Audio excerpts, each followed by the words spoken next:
mbokk asalaamaaleykum ñi ngi rafetlu ànd beeg télévision Futurs Médias dal leen jàmm ci spécial bi ñu jagleel rek jàngoro ji di coronavirus Covid 19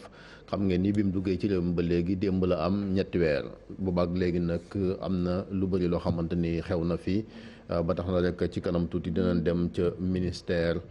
bi nga xamante ni rek moom la dénk wàllu wér-gu-yaram gi ñu defal ñu le point du jour. ndax Sénégal fi mu toll chiffres yi ñi ngi gën a yéeg jëm ci kaw daanaka ñetti junni topp na di dem ba ci kaw liñ ci nemmeeku nekk mooy diwaan yi nga xamante ni ñoom la jàngoro ji gën a sonal bokk na ci capital bii di Ndakaaru teg ci tamit Touba googu également danañ fa dem waxtaanee daanaka lu ci ëpp ci li nga xamante ni moom mooy événement bi tey ak xew-xew yi fa amoon démb ba tax rek ku tedd gi xalif général des Mourides Sëriñ Mountakha Mbacké daal di def benn déclaration jaglal ko gone yi nga xamante ni dañoo génnoon ci mbedd yi doon ñaxtu taali pëna ba daal di fa yàq sax yenn barab bokk na ci barabu RFM ba nga xamante ni kon moom mooy station ba fa nekk dañuy dem rek déglu kon ki nga xamante ni moom mooy soxna Marie Khemesse Ndiaye Ngom su fekkente ni pare na ñu daal di koy jël balaa boobu kon mën na ñëw tàmbali waxtaan bi ci noonu nag dañ leen di bàyyi sax ngeen déglu kàddu yi nga xamante ni xalif général des Mourides yëkkati na ko biig laataa ñuy dugg ci waxtaan bi.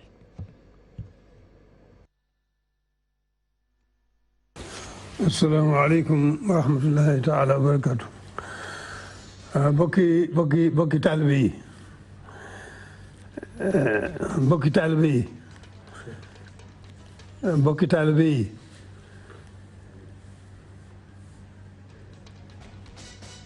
maa ngi dégg ay yëngutu ci dëkk bi yoo xam ne yu ma jóge kaw la lu mën a xew daal li nga xam ne mooy ndigal li mooy na ñëpp na dal te dellu seeni kër ba suba jàmm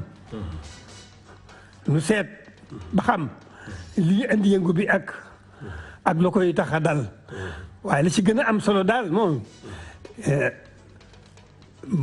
ñëpp man mii ni fi nekk fii di ma tudd sëriñ bi da ngeen di xool ci man bu ngeen bëggee jariñu tey ak ëllëg ku ci bëggul a jariñu tey ak ëllëg nag yaa xam waaye ku bëgg tey jariñu tey ak ëllëg nag xool ci man na ñëpp dal da ngeen dellu ca kër ya ne tekk déglu ndigal ba ma xam lu waral lii ndax defe naa mos fee am na ñëpp dal te dellu seeni kër ba suba jàmm ba ma xam lii fu mu jógee ak lu ko waral te ku bëgg jëriñu tey ak ëllëg nag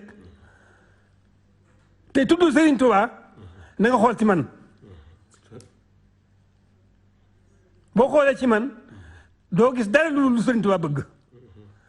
te li Serigne Touba bëgg ci noonu moom rek moom suñu njëriñ tey ak ëllëg koo xam ne nag da nga fee nekk fi sa bopp ak neneen loo sopp loolu jëru laa waxal lay dajeeg yow mi ngi sa kanam lay dajeeg yow tey ak ëllëg mi ngi sa kanam. jërëjëf kon ngeen dégg kàddu yi nga xamante ni ku tedd ki bi ci guddi la ko yëkkati rek ginnaaw kon ba ñaxtu yooyu amee ci dëkk bu sell booba de Touba ay ndaw yoo xamante ni kon jug nañ ci quartier yu bëri doon rek ñaxtu ne nan état d'urgence bi rawatina couvre-feu bi daal ci lan tay moom moo taxoon kon ñu doxalee nii loolu nag moom moo tax kilifa gi sàkku ci ñoom kon ñu dem ànd ak dal wax na ak ñoom nag kàddu yooyu bëgg nañ koo décrypter ba tax na dañuy dem fële ca Touba ànd ak sëriñ maam Cheikh Mbacké Khadim Awa Ba moom mi nga xamante ni moom moo jiite AIS di kuréel goo xamante ni ci wàllu diine lañ ko gën a xamee sëñ bi ñu ngi lay nuyu. ok jërëjëf maa ngi. lu ngeen fanaanee waa Touba ñu ngi leen nuyu di leen ziar yéen ñëpp. alhamdulilah ñu ngi leen delloo ziar di sant yàlla sunu borom subhanahu wa taala bu baax a baax a baax.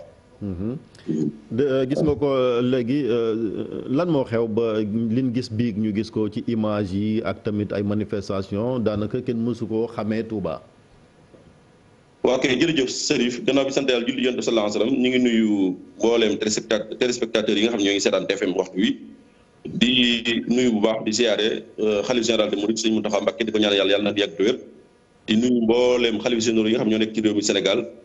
di nuyu mbooleem population bi. ok jërëjëf Serigne li xew démb Touba xëy na bu ñu waxee mën nañu wax ne xëy na taxul ñu miin ko bu baax ci wàllu jëm ci wàllu politique xëy na manifestation politique daana am waaye li am Touba démb ci wàllu manifestation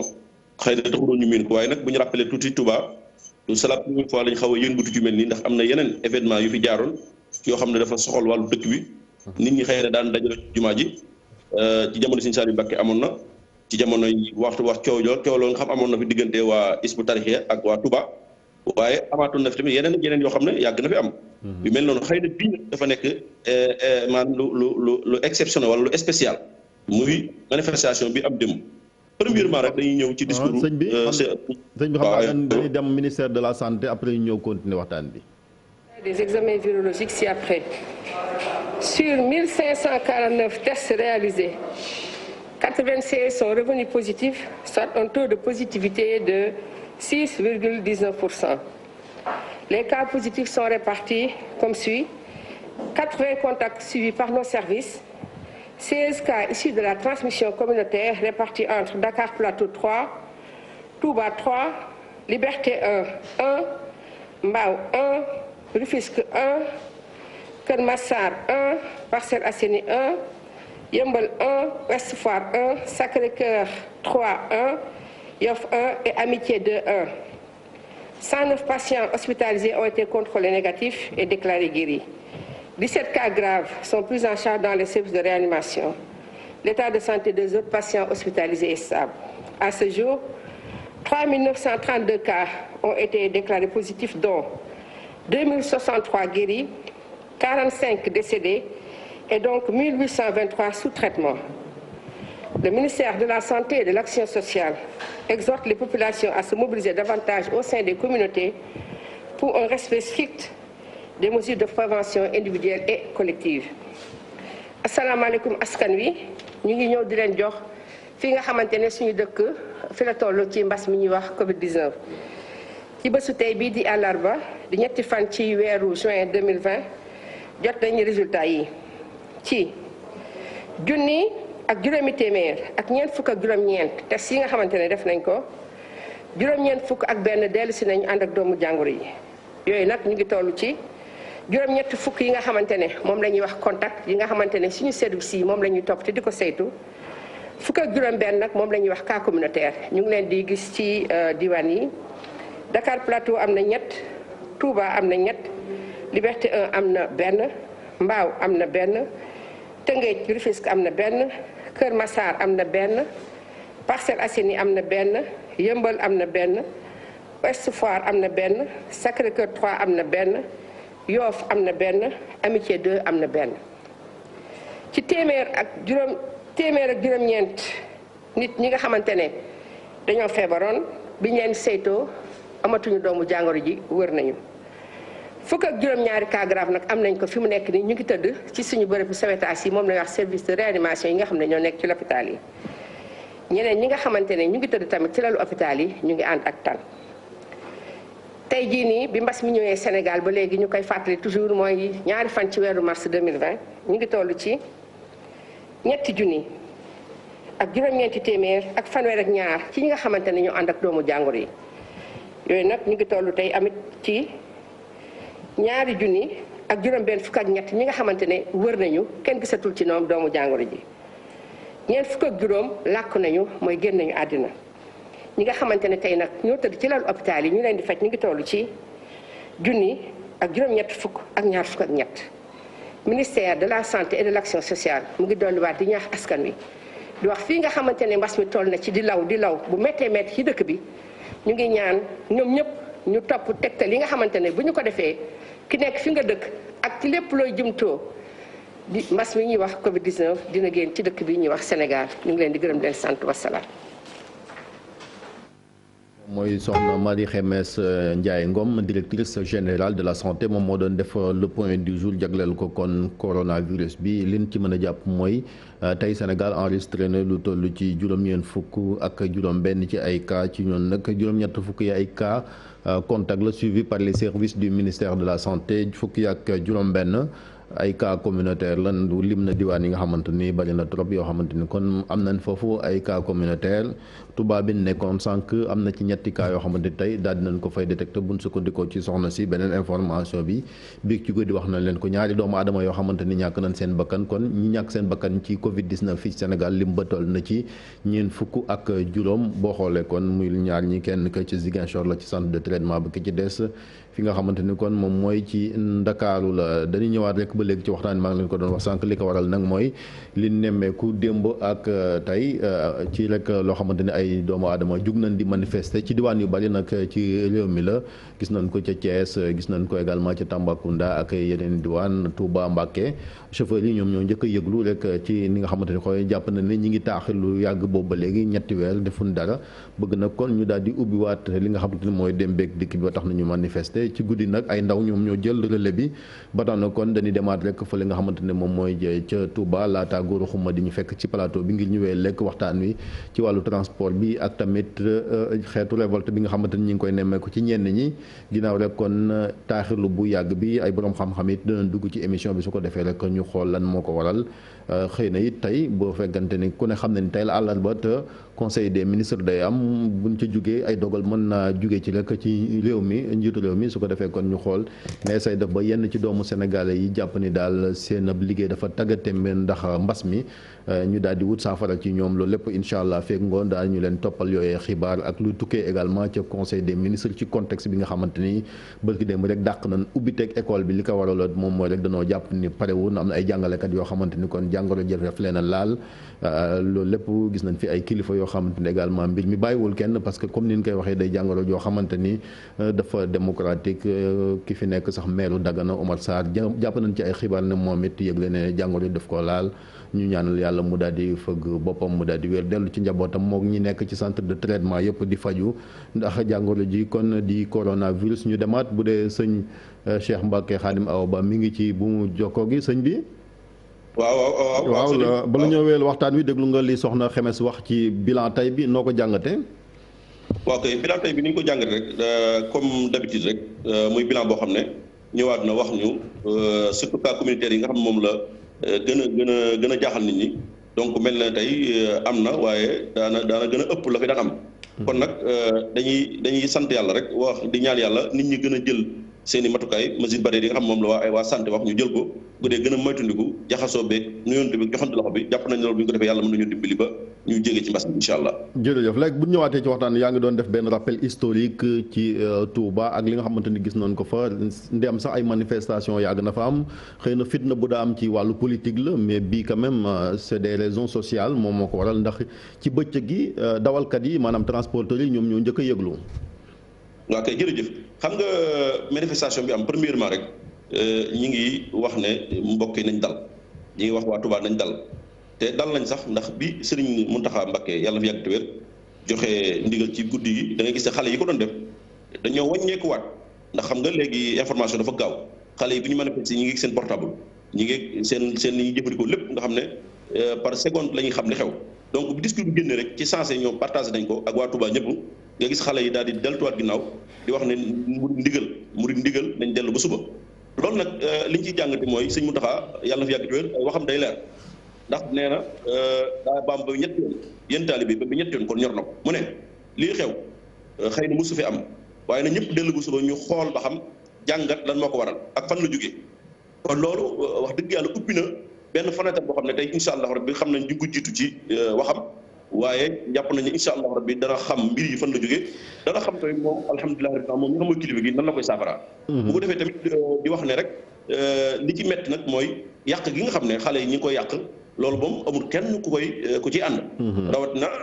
maan seen rajo boobu xam ne laal nañ ko foofu ci Mbàkke waaw loolu moom yëfi saay-saay la loolu waaw loolu moom kenn àndu ci loolu yëfi ndaw la yëfi xale la kenn àndu ci ndax information ñi koy joxe dañ leen war a protéger ndax ñoom ñooy tax tey jii bu ñu la doon bu na xataa wala ñu lay sonal ñoom ñooy jox information kon ku xam du def lu mel noonu xëy na ko ay daw moo tax sëñ bi foofu bëgg naa fi ñu taxaw parce que ñu différencier quand même bu xam nga transporteurs yi maanaam chauffeur si ñoom taal nañ pneu manifester na xam nga ñooñu xëy na mën nga leen a comprendre parce que dañu nekk situation bu compliqué war a liggéey mais liñ gis ci guddi gi moom ay ndaw bu ne léegi ñoom couvre-feu bee leen déranger te ñoo xamante ni ñu ci bëri liggéeyun wala kuy liggéey bëccëg ngay liggéey gudd xëy na foofu la problème bi nekkee. waa kay loolu Serigne moom laay wax xam nga ndaw ñi daanaka dañuy traduire maanaam mën naa wax li nga xam ne moom la seen mag ñi dund ak leen moom la seen parents yi dund ndax ndaw yooyu nga gis ñu génn joxuñ dépense daa am ñuy jëli dépense ñëw di leen jox muy transporteurs yi muy commerçant yi muy ñu nekk ci secteur bu mu mënti doon ñooñu ñooy dundal ndaw yi ndaw yooyu nag bu fekkee ne dañuy xëy suba gisuñu seen baay gisu seen i parents gisuñu seen i mag di joxe luñ dund ba pare ñu gis li ñuy jàmbat ndaw moom bu di réagir kenn xamul na lay réagir léegi nag bu ñu dellusee ci li nga xam ne ñun en tant que ñoo xam ne dañuy yëngutu ci wàllu lépp luy jagal réew mi ci wàllu diine ak lu koy jagal ci wàllu social léegi da ngaa wax lu am solo crise politique lañ daan gis mu am manifestation politique mais bi social mais Serif dañ bàyyi xel ne waa manifestation wàllu social moo gën a garaaw manifestation wàllu politique. bien sûr ndax politique ay xalaat la. yoo xam ne da nga naan naa def manifestation pour jot ci nguur gi wala boog ñu daaneel nguur gi xëy na boobu sax crise boo mën a tudd amul waaye xëy na crise moo laar ngay wax ci nu ñu yàqe ci nu ñuy passé xaalis réew mi nga bëgg koo faj waaye bii crise sociale la crise sociale bii manifestation sociale boog dafa garaaw ndax li tax mooy mu garaaw mooy dafa laal ñëpp dafa laal képp koo xam ne da ngaa bëggoon a joxe dépense da ngaa bëggoon a joxe dund da ngaa bëggoon a joxe sa doom da ngaa bëggoon a jox sa jarbaat wala sa yaay wala lu mat doon. ñu toog 3 mois yoo xam ne amul lenn loo xam ne war nga ko mën a yëkkati ba jox ko dépense wala jox ko nangam loolu nag moom la xale yi traduire di ci guddi loolu li may wax nag man en tant que ñoo xam ne dañuy ay superviseur dañu di gëstu di xool li xam ci dëkk bi di ko xam bu baax ak ci li xew ak li xew ci réew mi ndax boo xoolee manifestation yi du Touba kese laal na Kaolack laal na Tambacounda laal na Thiès te xëy na sax mën naa ñëw te loolu li ko war a lépp mooy crise sociale bi léegi nag mais foofu ba léegi sëñ bi fi ma lay relancer mooy manifestation yi du Touba kese wax nga ko mais Touba quand même dafa am particularité xëy na yeneen dëkk yi kilifa mën na faa tumuranke mais Touba moom ku ne xam na ni loolu posé wul problème parce que ku mel ni xalif général des mourides xam fattu sax déjà ñu yee ko ci yii muy dafa posé beneen problème looloo tax quoi parce que dafa am benn kilifa comme benn cadre te ku ne xam na ni quand même kuy wax te yàlla tax gis na taxawaay bi nga xamante ni taxaw na ko bi mbas mi tàmbalee ba léegi effort yi mu fi def gis nga ko moo fi njëkk a jël 200 millions de francs CFA def ko barki dem mu jox nañ ndigal waa Touba ca kanam na leen nañ jël en charge même famille yi nga xamante ni dañ leen di suivre muy cas contact yu ni mel muy effort yu bëri yoo xam ne def na ko je pense qu'il ne mérite pas ça c'est ça aussi il faut le dire. effectivement il ne mérite pas ça muy xalifa général des mourides loolu na ñu ko ci waroon dimbali mooy état bi Serif xalifa général des mourides du président xalifa général des mourides du maire xalifa général des mourides du ab gouverneur ñoom dañu leen dénk wàllu spiritualité ñu yor ko yoroon nit ñi seen xel ak seen xol biir yi nag nit ñi seen xol yi nag ak lu ñu def seen biir yi ak seen dépense loolu état moo ko gàdd waxuñu état mooy ñëw kenn ku ne mu jox la waaye état moo leen sàmmal seen i liggéey ba kenn du ko laal moo leen di sàmmal seen xaalis ba kenn du ko laal bu ndimbal jotee moo leen ko war a jox waaye boo xoolee état bi dimbaluñu xalifa général des mourides ndax li nga wax nii day mel ni rôle day mel ni rôle président moo ko war def wala gouverneur wala maire ndax ku jékki-jékki génn 200 000 gàcce ngaa lama 200 millions ñu ne bëri ko jox waaw kay yëmut ci loolu jox ko état la ko jox de yëmut ci loolu biir dëkk bi di Touba li mu fi joxe ci ndimbal Sëñ Mountakha bi ko moom rek personnellement bu àggul 100 millions léegi mu àgg fa waa Touba ca kanam ñëw di ay jàmbaar presque ay 50 millions ak i forage defar nañ ko waxuma loolu même maire bi Touba sax góorgóorlu na waxuma loolu waaye bonne volonté yi nekk biir Touba di ay defaat ko muy sëriñ si ngay gis nga xam ñoo yor dépense bi ak lenn ci ñi nga xam ne ay dooy ndimbal lañ ñu ñëpp dañoo jug di joxe seen waaye Touba li tax loolu lépp xëy na du mat dëgg mat ndax li ko waral mooy bu ñu xoolee Dakar bu jàllee gannaaw Dakar bu jàllee Touba moo ci topp ci wàllu maanaam deuxième ville ci wàllu population léegi nag ci wàllu mbas mi tamit Dakar nañ bàyyi xel ne Dakar tey boo ko woon a misaal day mel ne Sénégal bu dee jëmm Dakar mooy bopp bi bopp nag am na solo ci jëmmi doomu aadama ndax bu ñu ko daggee jëmm ji di ko dese waaye nag dafa mel ne crise bi daa ñëw fi Sénégal maanaam Touba ab cër la Dakar Kaolack ab cër la ci Dakar Thiès ab cër la ci Dakar léegi nag ñu ñëw fekk nit ki taxaw ñu xoj ko ci baat bi ñu ko xojee ci baat mu commencé fat au lieu que ñu bàyyi ko mu noyyiwaat ndax Dakar fa lay nooyee fa la port bi nekk fa yi nekk fa la banque yi nekk fa la ministère yi nekk lépp nekk nit ñi dañ daan xëy suba jugee Touba gi lijjanti Dakar ñëwaat nit ñi daan xëy suba Thiès dem Dakar ñëwaat jugee Tamba jugee Kaolack jugee fu ne léegi nag crise bi amee dañoo tëj fépp bi ñu tëjee fépp nag fàtte ne li am Dakar nga xam ne fa la lépp fekk nit ku ci def rawat na Touba deuxième ville du Sénégal boo xoolee Touba li tax yëngutu yi am fi wala boog ñu mel ni ñu war leen a mën a xëy na sax ne xam ne kat ñoo maanaam xëy na jamono moo ko woote mooy population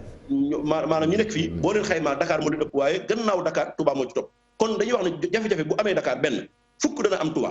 fukk yooyu am Touba nag moo waral démb xëy na nit ñi génn traduire li nga xam ne moom la seen parents yi dund ci biir kër yi traduire li nga xam transport moom la ñuy dund traduire li nga xam ne moom la njaboot gi dund xëy na ñu génn daal koy wane ci maanaam boo xam ne xëy na kenn àndu ci kenn du ci ànd ndax yàq moom kenn àndu ci waaye loolu lépp dañ koy delloo nag li ma wax rek état ñoo joxul njukkal sëñ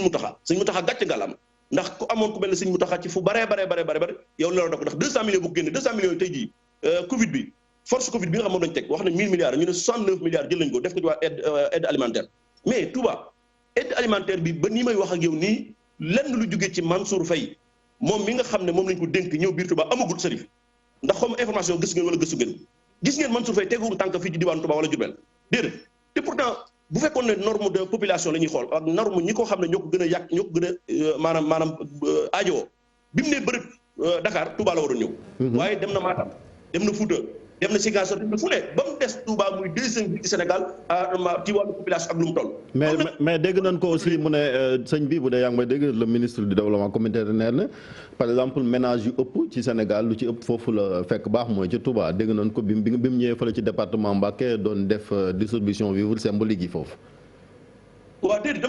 dama ne man ba fii ma nekk ci Touba la xaw ma département Mbacké waaye Touba gi ma nekk am na ku suuf bu leer boo xam ne kuy liggéey ci mairie Touba bi la te ñoom ñu lëkkaloo gaay bi ñu séddale wax na ma barki démb ne ma ba nii may wax benn aide alimentaire bu fi ñëw amul. loolu nag dafa bokk ci li nga xam ne jàppale wu Sëñ Mountakha ci dëkk bi muy ministre de gis ministre de moom barki démb moo gën a di coow li ndax bi mu ñëwee Touba. yaa jógee fi la defee déclaration boobu wax ne dana wàññi couvre-feu ak def na ci den déclaration bu garaaw mooy dafa stigmatiser waa Touba moom daanaka buy wax ne day def stigmatisation waa Touba muy ministre de l'Intérieur te gis président daal génnoon ne wax ne stigmatisation bu ko kenn defati yow yaa ngi war a joxe bon leçon yaa ngi war a dalal nit ñi yaa ngi leen war a ñi ngi nekk ci ay jafe-jafe nga ñëw ba Touba taxaw naan loolu parce que daan xalaat benn 20 francs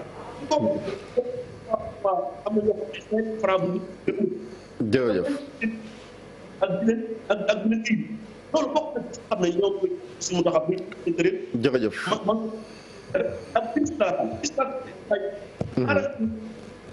ak waa Touba nga leen dafa mel ni jokkoo baa ngi bëgg a rëcc ak sëñ Cheikh Mbacké Khadim Awa Ba xam naa sëñ bi ñu jéem a xoolaat rek li nga xamante ni kon mooy taxawaay bi su ko defee kon vision bi gën a leer vieux nga daal di toppatoo loolu parce que mi ngi wax lu am solo jëm rek kon ci manifestation yi nga xam ne gis nañ ko quand même ci Sénégal yëpp li naan tungu ne du teew ñuy nataal góor xuma yow mi nga xamante ni yaa jiite syndicat des routiers bu Sénégal teew nga ci plateau bi appelé woon nga à une grève quand même ci 1er juin bi boo doon tirer bilan bi est-ce que jàpp nga ni gars yi suivre nañ la. waaw jërëjëf maa ngi di leen nuyu yow Chérif di nuyu organe bi yëpp di nuyu permis de conduire di nuyu carte grise. te fan yii damay dégg booy wax naan permis de conduire carte grise di personnifier këyit yooyu lu tax. waaw mooy boo nee permis rek képp koo xam ne sa yaakaar mu ngi ci permis tudd nga ko carte grise boo ko déggee mooy ki moom oto bi ñoo ca tudd nga leen bu defee da nga daal di jeexal ko di nuyu tamit le camarade Alassane Ndoye ndax moom tamit ci yëpp yi duggoon na ci bokk ci. juboo ngeen léegi. waaw mën naa wax ne juboo nañu. ndax moo jaadu. ndax li tax ma ne juboo nañu. man dama jàpp bis bi daal jàpp naa ne dama war dem geraw oo ci permis oo te carte grise. moom tamit mu ñëw bokk ci xam na permis ak carte grise moomu mu ko bàyyi ko moom moomu ko bàyyi ba ko kon ñu àndandoo ko def ko ndax dañoo bokk transport au niveau national. surtout jamono ji moom da ngeen di ànd wala ngeen sànku rek. waaw kay léegi nag xam nga njaboot gi dafa yaatu. mais 13 régions yi ñoo amoon problème mais Dakar amuloon problème ñu ne nag man bi ma njëkk def déclaration tàggu moon Alsane tàggu moon keneen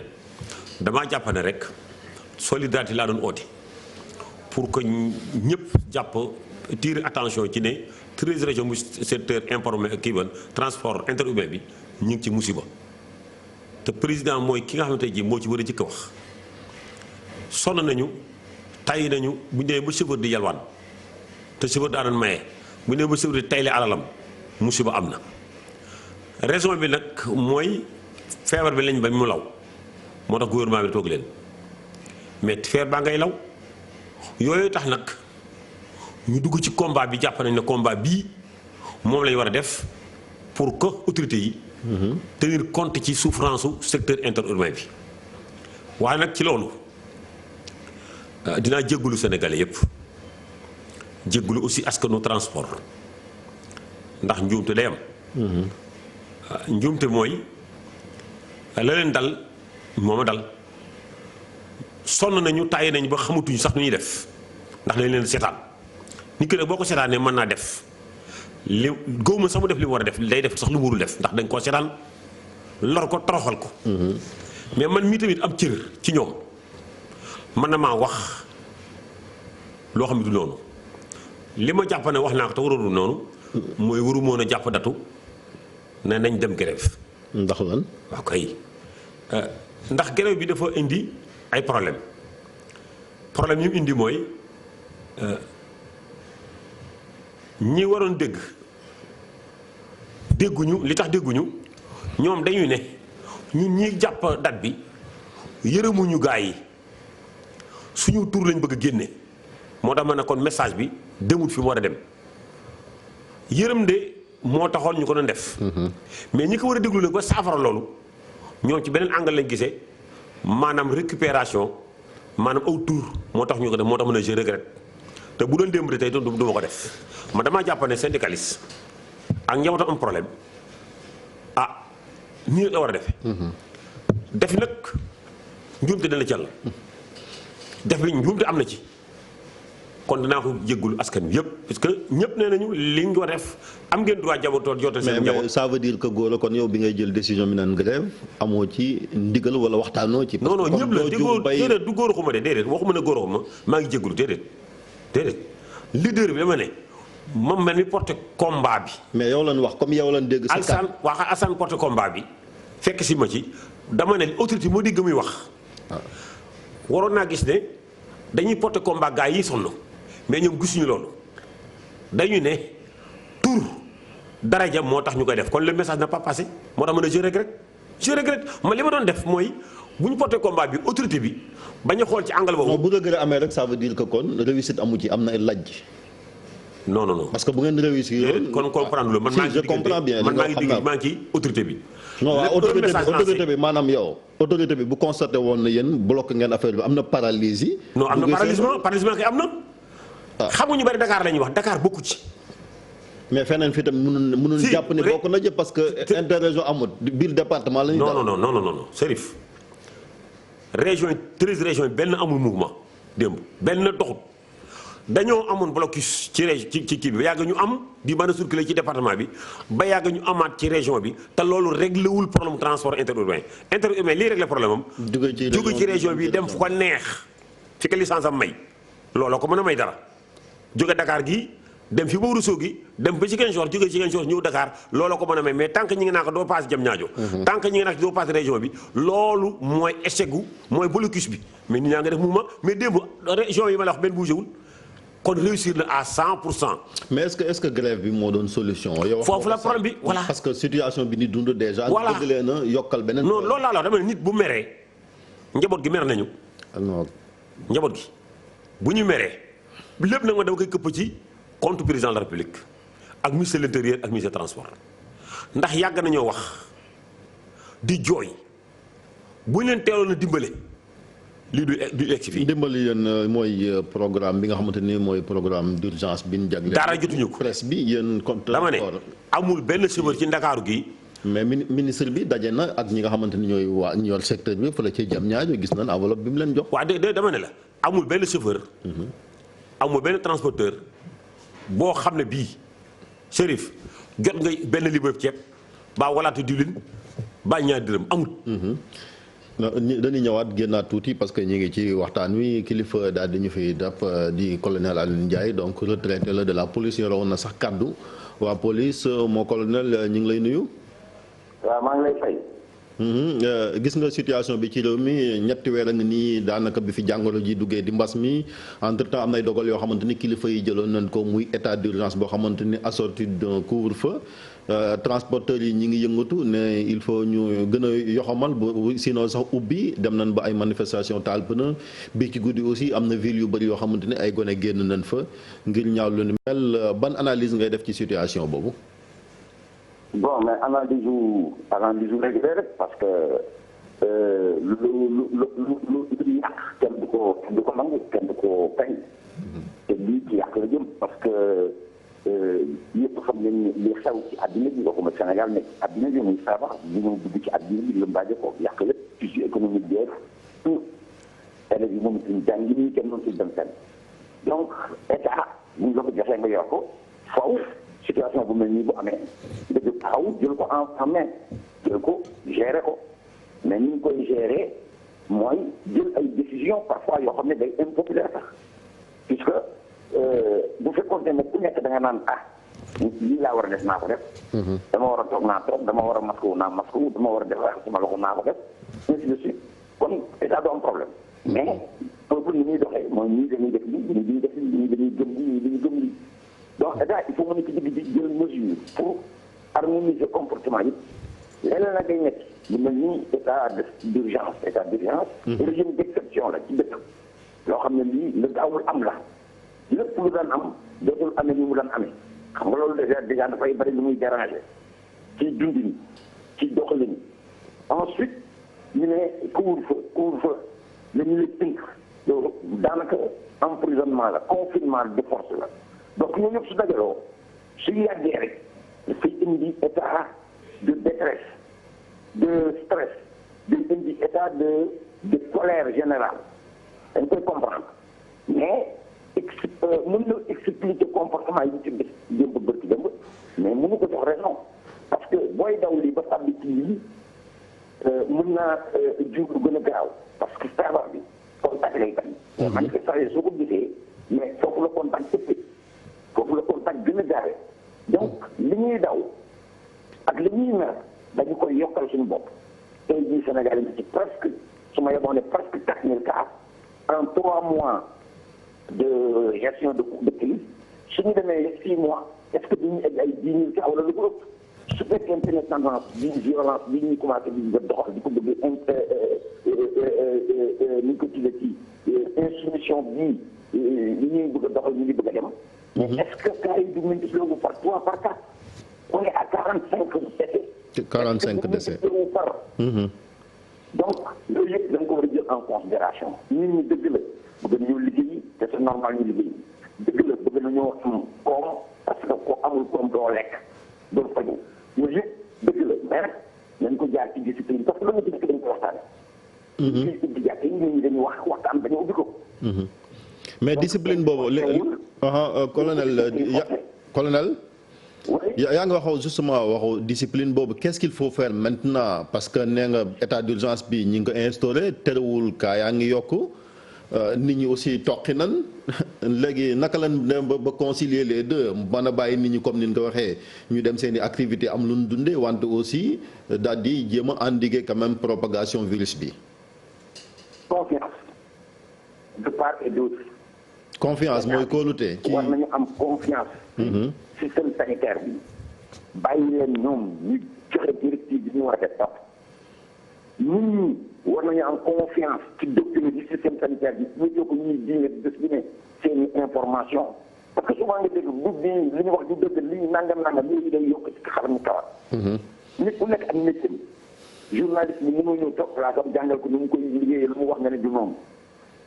naka noonu médecin bi naka noonu policier bi naka noonu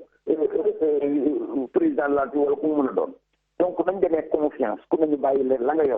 yor ko te yooyu nga am confiance ci peuple bi te ne soo leen waxee di leen dégg te soo leen waxee di leen comprendre alors su ko defee confiance boobu bu mu amee de part de lu bari dina yomb te it ñu seet ne il faut que ñu liggéey mënu ñàkk parce que moom mënuñu toog ñu continuer waaye tamit liggéey bi il faut ñu discipliner ko activité yi il faut ñu delloo si ko mais il faut ñu discipliner ko parce que Sénégal suñu waxante dëgg suñu problème fondamental ñu ngi ko Sénégal c'est un problème de discipline xoolal marché yi ni muy doxee xoolal cérémoniel yi ni ñu koy doxale xoolal même rek le comportement du Sénégalais lambda sur la voie publique ni ñu koy doxale même de certaines autorités ni ñuy comporté woo donc yooyu yëpp dafa nekk yoo xam ne dañ ci war a bàyyi xel y a des choses yoo xam ne dañ ko war a jombale suñu bopp mooy nit ñaa ngi dee rawatina ñuy dee ñi ci ëpp ay mag lañu 45 morts ñi am ñi société biir ñoo ci am moins de 50 ans ci dama jàpp une femme de 37 ans et celui de 40 ans ci dee dëmb fii ñu ci def yëpp ils ont plus de 50 ans ñeneen ñi 70 ans jëm kaw donc ñu am rek au moins respect ci boobu tranche d'âge ñi nga xam ne tey jii c'est des victimes privilégiées en fait c'est des victimes c'est des cibles privilégiées de la maladie te xale yi mën nañu contracter maladie bi mais dañ koy transmettre seen i parents te loolu war naa tax xale yi nangoo toog loolu tax war naa tax xale yi seetaat seen comportement nit ñi bu fekkee ku jóg sol masque di def liñ la sant mën nga dem liggéey yi dellu ci problème du am léegi boo doon def benn genre appréciation quand même ci au-delà de ça mooy li nga xamante ni mooy couvre-feu bi xam nga loolu guddi la benn moment c'était de 20h à 6h du matin président daal di wàññiwaat tuuti def ko kon 21h terewut ay voix ñi ngi levé ba léegi naan est-ce que gis nañ pertinence su li nga xamante ni moom mooy couvre-feu bi étant donné que nit ñi bëccëg gi leen ëpp li ni circulé di dem di jaxasoo te xëy na virus ba buy wàllaate foofu lay ëppee est-ce que partagé nga point de vue boobu.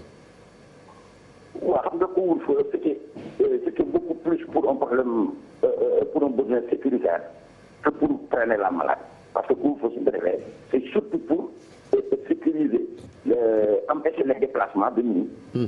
c'est surtout pour contrôler les mouvements de foule et de masse parce que guddi dafa nekk lu doy waar loo xam ne pour contrôler ci yombul te incident daf ci gaaw xoolal xeex yi ñu xeex ci guddi bi di sànnante ay xeex di la taalante ay pneu mais maa ngi daal xeer mën naa dal ku ne. dëgg la xeer mën naa dal ku ne grenade mën naa dal ci lu ne. moo indi jëlee musiba yoo xam ne bi nga xam fu ñu koy waxee. parce que dëkk bu tolloo ci situation bu mel nii bu ci benn bakkan rafet rek ci condition violence yi rek day yokk ci xam ni kawam. alors donc li ñuy wax mooy autorité yi nañu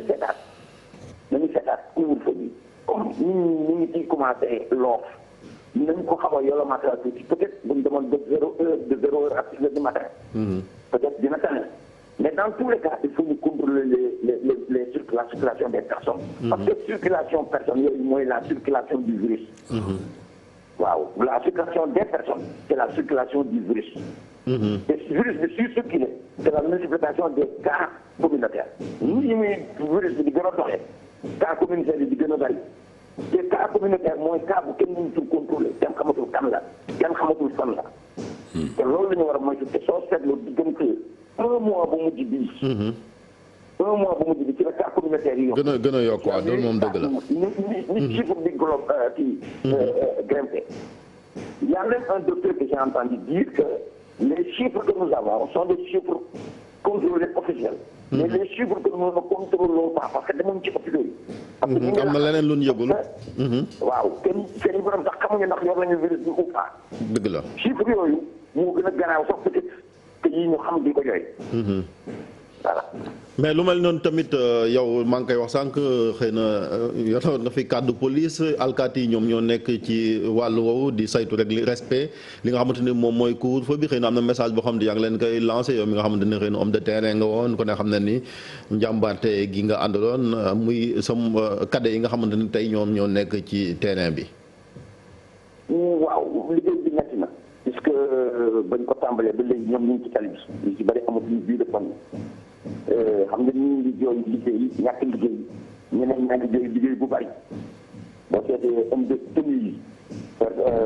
force de défense et de sécurité yi ak personnel médical bi ñoom li ñuy jooy mooy liggéey bu yokku liggéey bu ëpp alors que ñeneen ñaa ngi jooy ñàkk liggéey donc pour dire li dal ci ñi mooy dal ci ñee ñoom nañu gën a yokk góorgóorlu parce que loolu moom mooy seen engagement vis-à-vis de la nation pour nation bi soxlaa ñu jóg taxaw mais nañ ko boole ak légalisme loyauté légalisme nañ ko boole ak respecter ñoom seen bopp seen liggéey nañ ko boole ak moins de violence possible parce que dans tous les cas am na foo xam ne si violence du force de l'ordre moo koy choisir mais dañ ko koy imposer. dëgg la du yëpp nag. du yëpp mais am na cas yoo xam ne. violence bi dañ ko koy imposer parce que boo toogee ba à une certaine heure de la nuit. ay jeunes jóge te jënd rek commencé taal ay commencé sànni ay xeer. yow violence boobu dañ la ko imposer. il faut que tu fasses mais il faut que nga def paas. doo munoo bàyyi mu continuer noonu parce que bu continuer noonu na indi jéem musiba. ndax ay acte de vandalisme da ciy bokk. dañ ci attaqué ay nit dañ ci yàq alalu jàmbur dañ ci dugg ci kër jàmbur. donc loolu mooy rôle police freiné ak gendarmerie freiné loolu mais nag loolu soo koy freiné violence day daal di taxaw. mais dans tous les cas ñoom nañu mesurer. parce que situation dëkk bu tolloo fii. dëgg la ñoom li may wax toujours mooy dañu xaw a weex dunk. ci loolu sax colonel bala ma laa kii parce que xam nga ñoom ay homme de tenue leen mënuñoo ñaxtu comme ñun civil yi maanaam ñoom it maanaam yëg nañ mbas mi gis nga fi sax temps yi ñuy doon wax waxu prime ñu jar a bàyyi xel leen mënuñ ko wax parce que xëy na seen liggéey mayu leen ko.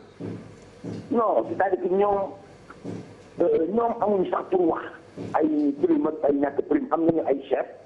yi ñoom ñoo war a gérer problème yooyu parce que homme de tenue baaxam mooy discipline mooy soumission. baaxam mooy abnégation. baaxam mooy engagement. li ci def mu ay chefam ñoo koy toppatoo. muy koor yëpp dañ leen di fay seen salaire ñu pour ñu liggéey. muy koor yëpp dañuy am sax yenn prime yenn indemnité yu ñu intégré seen biir salaire yi ñuy wax indemnité de suggestion wala yu demee noonu. pour yenn difficulté yi ñuy jànkuwante seen biir liggéey. il est vrai que nag dans des situations yu mel nii nga xam ne ay situations exceptionnelles la état bi léeg-léeg dafay concentrer un fonds pour jàppale leen pour liggéey bi gën a mën a ñoom parce que ku xëy suba dem këram ba guddi mu fanaan continuer enchaîner xam naa ci dara léeg-léeg ngi def une semaine. ci tànk këram kooku police gendarmerie administration pénitentiaire ak service d'hygiène ak sapeurs-pompiers ñëpp boole ko des risques que vous voyez sur le terrain maintenant sapeurs-pompiers yi dem di def seen liggéey di leen di attaqué di leen violenté. donc loolu lépp day tax état bi parfois di jël benn fonds alloué leen ko pour yokk seen moral waaw mais lu ma ci mën ci doon rek ñoom nañu waxtaan ak CNCF léegi amul benn corps booy dem ñu indi un élément extérieur mu koy gérer corps boo ci dem ka koy gérer ci corps ba la bokk. xam na la ca biir ay carrière am yëpp donc xam na li ci corps bi. soo jëlee police le directeur général de la police l'inspecteur général Ousmane Sy mais depuis son jeune âge la dugg police. il est à plus de presque 30 ans de service. dëgg la kooku kenn du ko jàngal police xam na les réalités. et je le connais tellement que xam naa ne lu mu mën def pour yokk le renforcement moral des personnes dina ko def. dëgg la. voilà jërëjëf ñu koy sant gërëm muy woo kàddu yu am solo yoo xamante ni plaidoyer la bu mu def rek jëm kon ci ñi nga xamante ni ñooy way takk der yi ñu leen di rendre hommage ñoom ñëpp ci taxawaay bi nga xamante ni am nañ ko muy force de défense et de sécurité yi nga xamante ni kon boobu ba léegi ñoom it ay soldats lan ñi ngi jàpp ci guerre bi c'est même si c'est une guerre sanitaire mais ñoom gis nañ rôle bi nga xamante ni ñu ngi koy jouer rawatina rek kon ci état d'urgence bi couvre-feu bi am na ci ñoo xamante sax ñoom it jàngoro ji laal na leen ci armée bi ci sapeur pompier yi ba ci gendarmerie fan yi ñu kon ñoom it di way takk der képp koo xamante ni kon mbas mi laal na la ñu ngi lay ñaanal yàlla yëkkati la moom colonel bi tamit wax na ko ñu bàyyi xel bu baax lu ni mel ak fond boobu lu xalaat bu am solo la ñu génn ko su ko defee ñoom it ñu mën leen di dàmp ndax li civil yi mën di ñaxtoo ko taal pëna ñoom mënuñ ko góor bala ñoo kii dañuy libéré sëñ bi nga xamante ni kon mooy sëñ Cheikh maam Cheikh Mbacke Khadim Awa Ba sëñ bi léegi jox bi ko leen da lay bàyyi rek nga tàggoo waxtaan wi amoon na solo trop ñu xaar ni xëy na waxtaan dina am tey fële ca Touba su ko defee xel yi daal di dellusiwaat. waaw jërëjëf sëriñ nga may ma tënk tuuti rek ndax tey jii xel yeeg ñëpp ñu ngi may seetaan actuellement ni rawatina actualité bi am Touba nga may ma tënk tuuti rek léegi nag li ma doon wax mooy. problème mu taabee ñu koy dañ moo ñu xoj góoraa ngi ni dañ ko war a libéré am na ñeneen ñu war a dugg malheureusement. maa ngi koy tënk ndax information bi tey dafa basculer Touba te Touba tey moom la ñëpp déglu actuellement nii kon ma tënk ko rek ci lu mu gën a gàtte mooy murit ndigal sëñ Mountakha joxe na ndigal ne ñëpp nañ toog gis nga ci guddi gi ñëpp a dem toogi sëñ Mountakha li ko waroon ci Covid bi lépp def na ko ci jox état ci jox biir Touba waaye umul Touba sax waaye li wër réseau de maanaam dëkk bi di Touba sax dimbali na leen nga gis bon volonté fi nekk léegi nag li fi des mooy nañ jàppale Cheikh Mouhamadou Mountakha nañ ñoo ko war a jàppale mooy état du Sénégal ñen ñoo ko war a jàppale mooy ministre de l'intérieur ministre de la santé ak ministre bi yor wàllu aide alimentaire ndax nee naa leen quarantaine ñi ñu quarantaine Touba sax amul benn dëkk boo xam ne dañu leen quarantaine kilifa dëkk ba mooy ci xam ne imaam la wala sëriñ la jël en charge mooy lañ leen dundale ku dul Touba moo ko def te loolu waruñu ko woon nangu ndax day mel ne kon état bi amul xaalis ndax bu fekkee 1000 milliards lañ génn 69 milliards jëmal ci aide alimentaire ministre de la santé ñu jox leen xaalis bu dul jeex loolu boo ko sëñ député rek ci sens lañu waroon ñëw ni quoi sëñ bi kat loolu ñu ngi lay ñaanat bàyyi mën nañ ko ndax xaalis baa ngi fi yooyu yëpp ay frustration yoo xam ne jàpp na waa dëkk bi Touba ak yeneen loolu nag moo tax nit ki bu demee ba nga xam ne xoj nga ko ba àgg fenn fi buy wane benam rek mën naa jigi day waaye loolu noonu ñu ngi woowaat waa Touba di leen woowaat ci kàddu merci jox na ndigal te sëñ bi incha allah rabbi li ci war li lépp dina ko lijjë incha allah ci kàttanu yàlla di ñaan yàlla subhanahu wa ta'ala état bi góorgóorlu xoolaat baykat yi ci àll bi du Touba kese de mais fépp la dëgg la fépp la kon nag ñu ngi leen di sant baax di leen gërëm asalaamaaleykum wa rahmatullahi taala wa jërëjëf sëñ bi kàddu yi am na solo rafet na ñu ngi lay nuyu it di ziar suñ kilifa yi nekk ci Touba yëpp tàmbale ko kon ci xalif général des mourides sëñ Mountakha Mbacké yàlla na fi yàgg te wér taxawaay bi am na solo trop Mbacké bal ay sa gis nañ kàddu yu mu yëkkati biig lu mu guddi guddi fàttu na mais manifestation yi tax na moom la mu waroon ba léegi moom wàcc ko mi ngi koy def ñi ngi ziar ñëpp kon ñi nga xamante tamit ñooy manifester nan ànd ak daal parce que mënul ñàkk ko am lu la métti démocratie maye na ko wante yàq moom àndul surtout suñu dëkk boobu di Touba mënuñ ko yàq sax ndax borom moo ko aaral boppam précision également parce que suñu confrère bi di Abdoulaye Diagne nekk ci Touba moom it ci wàllu li nga xamante ni mooy séddaleem dund bi lim jàpp mooy dafa am ay dysfonctionnement yu nemmeeku mais ndimbal laa nga fa séddaleegun ko li ko waral mooy ay doublon ci li nga xamante ni moom mooy RNU bi registre national unique bi nga xamante ni ci leen sukkandiku ña waroon am bourse familiale ñu jox leen ko te administration territoriale ma ngay def kéemtulaay kàttanam ngir joyanti njuumte yooyu nga xamante ni ay doublon la maanaam benn nit ñu gis ko ñaari yoon ci biir lu ni mel te loolu lu amut ku am benn yoon da ngay bàyyi keneen am su ko defee ñëpp mën a jot ci ndimbalol jërëjëf su naataango boobu di Abdoulaye Diagne nekk fa li nga xamante ni kon moom mooy ca Touba Gora. waaw yaa ngi woon ba léegi kon ci situation transport bi léegi am na beneen étape bi moom mooy manifestation démb yéen gis ka foofu laa doon jëm si xam nga dama ne boo gisee sànq ma ne maa ngi rëccu ngi mbir boo ko defee li jàpp nañ ñun démb li ñu def 13 régions yi def ko jàppoon nañ ne gouvernement bi dina ci tirer leçon bañ séentu ci satisfaction ci ñi ko doon def bu ko rek duñu rëccu mais ñoom bu fekkee li ñu def yëpp ñoom dañ kaa jël rek ci pañe bi ne ñun ñi ko doon mu jiite garaat tax dañ koy rëccu ndax ñun li ñu bëgg rek mooy njaboot gi seen bëgg-bëgg ci métti yi ñu nekk ñu am ko Chérif bu du tey def di ëllëg démb naa ministre des transports wax loo xam ne lii daf ne du garage rek lañ tëj nañ aéroport yi tëj nañ entreprise yëpp kon bu ñu tëjee garage du ñoom ñoo war a jóg rek di wax mel ni ñun attends foofu damaa jàpp ne sama kilifa bi dafa juum aéroport bu ñu ko tëjee personnel bi nekk aéroport bu weer dee dañu fayeeku beneen entreprise bu hôtel bi muy wax tëj nañ ko mais ña fa liggéey dañuy fayeeku chômage technique waaw mais ñun gaaru ceer yi fayekuñu kon bu mu méngale tëjji man moo tax nag ma jàpp ne dafay jaaru nag ñu réccu li ñu doon def démb comme li ñu def yëpp jaruñul dara lulul xooluñu ko lulul ñun tur la ñu wut kon bañoon kaa defu gën dañoo jàpp nag li xew démb ci 13 régions yi man waxuma manifestation yi Touba moo amee manifestation yu tax ñuy wax mais garaw bi démb doon Touba rek waaw da dama ne 13 régions yëpp a taxaw 13 régions yëpp a taxaw wane nañ ñun ñi kontaan ñu ci liñ ñu def ñenn dañuy non ma xam nga boo nekkul chauffeur doo ko xam boo nekkul transporteur moo ko xam mais chauffeur dafa baaxoo di joxe chauffeur nga gis léegi mu am 10 000 francs dem bu subaa muy laajat yeneen kooku nag bu demee bay ñaan baa muy tayle nga dee leader am nag ñu lay leader am war nañu taxaw seen place kon li ñuy xëcc ci wax ci président mooy couvre-feu bii comme ni ko ñëpp waxee oto doo ko ne heure bii ngay wàcc oto doo ko ne fii nga yem saa boo ko ne oto bi fi heure bi ngay wàcc. xëy na contexte bee tax rek. non gëmuma ko man. comme nee naan non dama kaa gëmatul xam nga tax gëm naa feebar bi mais contexte blocage bi laa gëmatul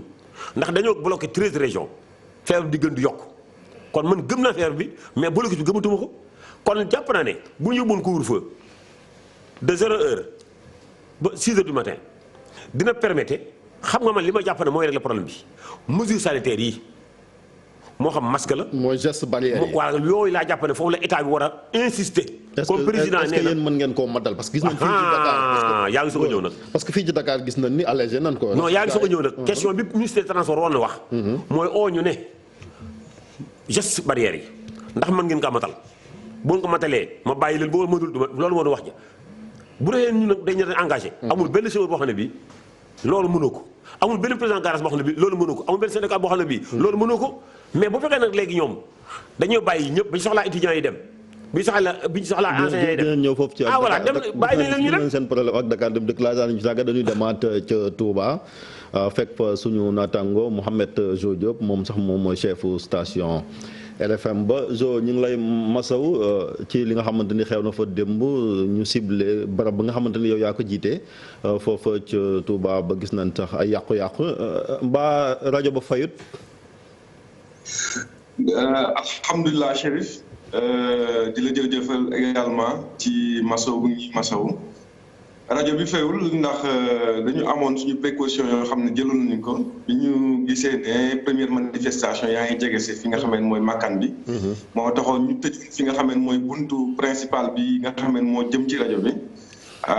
bu ñu ko defee nag ñoom manifestants yi dañu toll fële di sànni ay xeer mais également lakk ay pneu ci buntu rajo bi également di agresser verbalement le personnel di leen saaga. ma tax na loolu totem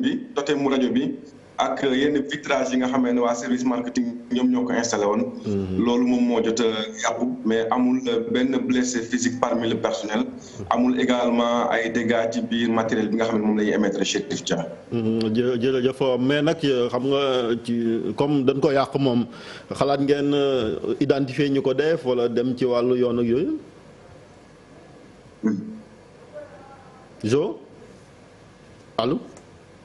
dafa mel ni kon Mouhamed yaa may dégg xam naa dina ñëwaat vie boo mën a def réglage ak Mouhamed Jo Diop fële ñu xool tamit ban suite la ñuy jox kon loolu nga xamante ni ay attaque la jóge ci ay nit jëm kon ca locaux RFM Mbacké nekk kon fële nga xamante ni am na taxawaay bu am solo boo xamante ni ñu ngi koy joué foofu ci wàllu liberté d'expression képp koo xamante ni am nga loo yëkkati nga dem foofa ca diwaanu Bawol yëpp di ko fa yëkkati ba tax na mu nekk rajo bu jiitu. comme ni RFM nekk rajo bi jiitu Sénégal foofu tamit RFM Mbacké boobu mooy rajo bi jiitu ca département ba ak tamit région de Diourbel boobu yëpp kon attaqué liberté la te loolu je pense que day loo xamante ne kenn mënu ko rafetlu di leen ñëwaat vieux bu dee Mouhamed Jo Diop yéen góor yaa ngi woon ci gis nañ yéen tamit da ngeen a bëggoon maanaam enseignants yi ñu bàyyi leen yéen ngeen transporter leen. non déedéet du question ñun dañoo bëgg rek ñu jox ñu quota enseignants yi ñu transporter ko mu yem foofu déedéet ñun liberté bi ñu bëgg mooy. mën a dem fu leen neex dañoo def benn analyse rek day ne région diggante région day indi feebar. ñu gis ñu jëlee enseignants yi liberté 5 di leen yóbbu fépp ci Sénégal loolu du interurbain la bërki dem ma gis Garas Karang bi ñu war a transporter ay élèves ñu ñëw ci gare routière ba jël ay bus. 5 bus mooy bus yi ñu yore. mooy yéen seen bus. léegi nag jàpp ci élèves yi pour mu ñëw Dakar ana loolu du interurbain léegi nag yow ma nekk ci biir gare ba di baana baa nga def tailleur baa nga nangam nga bëgg a dugg ci bis pour ñëw Dakar ñu ne noonu bul ñëw parce que feebar bee tax mais nangu nga léegi jël élève bi jël Karang indi ko Dakar te feebar taxut. incohérence boobu moo ñu miti. mënoon nañ cee boole testé waa ñu demaat. Jo dafa mel ni dellusiwaat na Mouhamed maa ngi woon ci ay identification yi nga xamante ni xëy na ñoom ñoo waral yu ni mel ak yan jéego yéen kilifa rajo bi ngeen fas yéenee def. vieux mooy ni dañu am problème ak Jo Diop di leen dellusiwaat ak moom bu parewut suñu édition 13h bi incha allah gën ko yaatal. juróomi junni enseignant ñi dugal leen ci benn périmètre liberté 5 comme jaxasoo boobu kenn yorul dara kooku bu ñu nee nañ respecté gestes yi. xam nga loolu erreur la constaté comme moom moo tax sax gis nga ubbi. waaw kon nag léegi nag boo mënee loolu nag boo mën a bàyyi gaaru ceer bi. nga ne gaaru ceer mu ubbi. moo tax ma ne loolu bu ñu ko defee la même chose aussi. dañuy lor yéen chauffeurs yi parce que yéen ay première victime yi. non dafa war a am matuwaay yu ñu war a jël. voilà gis nga matuwaay même bu nit buy dox te amul matuwaay amul njariñ gis nga gaaru ceer yëpp war na mën a dox ak matuwaay boobu mat sëkk gis nga nit ñi il faut que ñu bouger président nee na il faut oser cohabiter avec le virus. ñun ñëpp dañ ko war mais loolu bu ñu ko waxee da koy teg ci yoon cohabiter avec le virus. mooy respecter mesures barrières yi. mais ñun pare nañ pour loolu. parce que suñu garage parce que loolu la ñu wax ci marché yi. xamuñu lu ñu wax ñun. dañ ne 1 milliard bi ñu war secteur interurbain bi. 1 milliard 200 millions yi ñu wax. na moom le secteur interurbain moo ko moom dañ ne na ko gouvernement bi jël ko ay garab maanaam jënd ko matériel teg ko ci garage ñu dem liggéey. moo ñu gënal ñu jox ñu ko mais ñun liggéey bi moo ñu yitteel. te nag kooku lundi di nga wax mardi nit ñi mënuñu bii catégorie nekk ci jàmmam bii catégorie bañ a nekk ci jàmmam boo ko see démb ñu wax ne képp ku yore permis nga yore tata nga yore camion nga yore lii nga yore lii chauffeur rek la mais malheureusement culture boobu léegi des na ci ñun secteur bu am problème rek yaa koy bëgg a respecté sa bopp mais benn secteur ba nga ne sa yoon nekku ci culture boobu nag am nañ pousse bu yàggee ngeen war a organiser xam nga au début bi ma lay provoqué naan ndax juboo nga ak sëñ Ndoye moom c'était ça quoi moment bii dafa laaj plus de solidarité ak cohésion seen c'est ça le problème waaw loolu ça viendra moo tax ma ne loolu tax surtout ma ne la culture la bu ñu war a adopté suñu biir ñu xam ne permis la ku am problème camion bi sax bu gisoon cette place bi ci àllab kaañ mu taxaw war naa droité te xam ne mënu kaa jox secours mënu kaa jox dara mais mu xam ne chauffeur la mu dem nemmeeku ko ndax amul ci jafe-jafe la nekk cette place bu romboon tey ji bis ba ci àllab kaañ war naa taxaw ne mënu kaa jox dara mais mu nemmeeku ko culture boobu nag moo war a ci ñun moo tax ñu demandé woon solidarité pour jaxase lépp pour que ñi am coono ñun ñëpp ñu bokkandoo coono bi. mais malheureusement mais il faut penser à la ngeen jéem a moderne. jaxasoo gi parce que transport xam nga yàgg nañu ko wax Sénégal bu naan nan teg mbir yi ci yoon nan moderne et cetera lii moo tax parce que mbas mi quand même dafa ñëw fekk ñeeg yoo xamante ne ak càggante la fii Sénégal. moom la ñu corrigé nag moom la ñu jéem a corrigé nag moom la ñu jéem a corrigé fi nekk nii nag parce que jaxasoo nag dafay jot force la ci ñun fi nekk nii. parce que garage yi boo fa duggee gis nga yenn saa yi ni mel garage yu doy waar la yoo xamante ne àndut ak yenn yi moo tax jar na wàcc yooyu. waaw ay dafa laaj yu bare waaw désinfection am na wanag yi boo fa duggee mooy loolu jamonoy jàngoro ji donc il faut ngeen xalaat la. yooyu yëpp xam nga ñu service public la ñuy def yooyu dafa am responsabilité boo xam ne bii garage bu mu mati doon ngay président garage daf laa war ngay syndicat daf laa war ci sa njaboot te loolu dama ne la virus bi i ñëw fi dama ne la fi nekk nii ala loo xam ne lii mën naa corriger lu bari nga Covid-19 bu teeloon lu ñibbi dina baax kon dina corriger lu bari mais li fu soof rek mooy li fi continuer nekk mais fa defoon 10 jours ak dem dina corriger lu bari parce que am na lu mu fi réglé ak lu mu fi yàq loolu nag ñun ci transport cohésion moo war a am suñu biir ak moderniser suñu esprit dugal suñu biir yooyu ba tax mu baax yàgg nañu ba naan defaraat oto yi moderne lii yëpp nag tey ñu dëggatoo nag coow li am démb yëpp mais sàggante bu leen gouvernement bi sàggante néewal leen doole ñetti weer de souffrance moo waral coono bi yëpp tey ñun ji leader bu ci waxut rek naa bu ma waxee. mais li ma bëgg nga nangu mooy problème mu transport tàmbalewut 2 mars bu ma ne 2 mars mooy bis bi fi détecté premier cas fii ci Sénégal dafa yàgg donc lii dafa ñëw. waaw mais dafa am lu fa tàmbalee 2 mars. dafa am lu fa am 2 mars. waaw lu fa musul am doo jóge fii dañ daa dem fu ñu neex boole kàkki problème bii nag moom dañoo am problème pare ñoo doo jóge fii dem file transport bu la ci kenn nax ay rotation la. daay xëy heure bu la neex wàcc heure bu la neex dem fu la neex ci nga mën a génne mais wàccal heure sàngam bii te doo dem place sàngam bii du camion ba du transport de passager kenn mënu cee génn. ñun nag dañoo bëgg président rien n'est tard. na régler problème mu chauffeur si bàyyi la ñuy dem ci région ak région. am na solo 5 minutes moo ñu dese zone dafa mel ni zone ñëwaat na ci jokkoo bi yoo xam naa réseau bi moom moo amee jafe-jafe Mohamed. waaw Chérif. waaw maa ngi woon ci wàllu jéego yi nga xamante ne ngeen ko def ngir ñi def lii aussi ñu xool ne say def ak ñoom. waaw loolu biñ ci waxtaanee ak kilifa yi bi xew-xew bi amee rek jokkoo nañ ci ak kilifa rajo bi Alaaji Assane Gueye waaye également Babacar Fall ak ñëpp ñi nga xam ne kon ñoom ñoo ngi fa ci rajo bi ci nekk ci ay kilifa boobaak léegi nag contact bi c'est pas rompu ñoo ngi waxtaan ak. malheureusement jo ba léegi am na jafe-jafe yi foofu nga xamante ne moom mooy kii fii xam naa dinañ dellusiwaat incha allah 13h ci moom ak soxna Naata Mbaye juróom minute moo ñu deseeg loolu laata ñuy tàggoo rek moom mooy tey situation bi demee na nii am na ay jéego yoo xamante ni kilifa yi jotoon nañ ko def bàyyi léegi transporteurs yi ñuy daw à l'intérieur de certaines régions même si yenn yi bokkoon ci xëy na région Diourbel Dakar ak Thiès lañ ci éliminé woon xëy na parce que dañ ne mbas mi fa la gën a bare léegi situation bi au-delà des manifestations yi ñu gis laka ngeen bëgg ñu su régler problème bi. gis nga ñaari région yooyu ñu def exception moo yi ñu bàyyi ñoo yem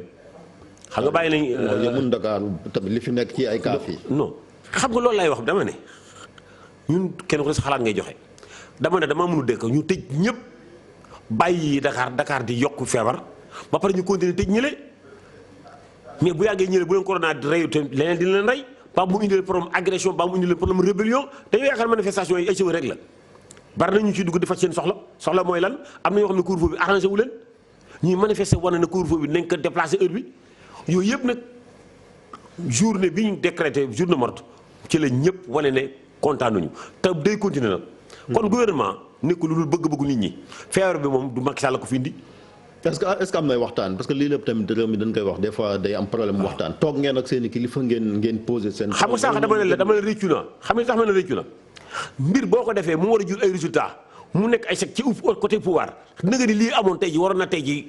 kilifa yi woote. ut solution amul silence absolu kon moo lay wan ne la nga doon def doon ci ut jàmm sax mais ki nga koy defal pour mu tirer ci attention dafay gën a mer sax pour lor ñële sa njaboot te du ko jar ci moo tax ma ne je regrette mais dama ne la bu fekkoon ne ils sont responsables tey lii am tey ji ñu xam ne nag duñ seen i noonu seen ak njaboot la ñu nañ xool nu ñu régler situation bi même ñoom nañ ko bëggee régler te ñun xamuñu ko ñu toog ci ñun sax ne leen yéen de bëgg ngeen def nangam lii mais nangam lii nga xam ne kii d'accord tey jii matuwaay yi waroon am dund bi ñuy wax bu fekkoon ne chauffeur yi ñu bloqué joxoon nañ leen dund bi war a am ci ceeb ak diwlin ak yëpp enveloppe bi ñu waroon jox ñu jox leen ko kon ñu mën a muñ mais dañoo amul ceeb amuñu diwlin amuñu suukar amuñu CFA ba pare nag continué toog leen foofu rek loolu moo indi coow li te leader nag li muy jarañ mooy bu sa njaboot yuuxoo nga fekk si ko ci yuuxu googu mais ñun defuñu ay yuuxu pour ay tur te gouvernement bi nag alors que mu ut solution pour ñooñu moom nee nañ ñun ay tur la ñu wut moo tax ma ne je regrette bii bu ma xamoon du ma ko def bu dee tur rek la duñ dimbale ñi le bu ñu xool tur nañ xool ne njaboot gi dañoo sonn te président bi ci des président da nga may population bu baax président man bu ma gisee démb dama ne bu ma gisee démb ñu yàq bëggoon a yàq seen rajo bi foofu laay wax dama ne rajo ba nekkul fa kenn dafa mel ni man mii may nañ ma opportunité pour ma wax ak Sénégal rajo ba tamit dafa nekk foofu pour nit ñi mën a wax seen i soxla foofu donc laay regretté moo tax ma ne may ma wax ne nit ki daal bu mu mer ba jël kaar taal bu mu yàq alul jàmbur mën naa manifester nag lu nekk mais fekk rajo bi jàmbur nga taal ko ak loo mer man du ma conseillé kenn ndax rajo boobu am na koo xam ne kii soxlam fa la ko mën a waxee ba président dégg ko mais man sama problème rek mooy ñii saañ seen nopp yi muy président muy ministre de l'intérieur muy ministre de transport saañ seen nopp ci wàllu transport laa bëgg ñu saañ seen nopp yi bu ko góor xuma jar bu ko asandoo jar ba tax ñu saañ seen nopp yi nañ saañ seen nopp yi xam ne suba li ñu wax dëgg la ñu dimbali leen te bañ maa xool bañ a xool asand baa boog bu ñu bañ maa xool bokk te dimbali nit ñi mais bu ñu xoolee ne góor xuma tur lay wut kon suñu yónni ko ci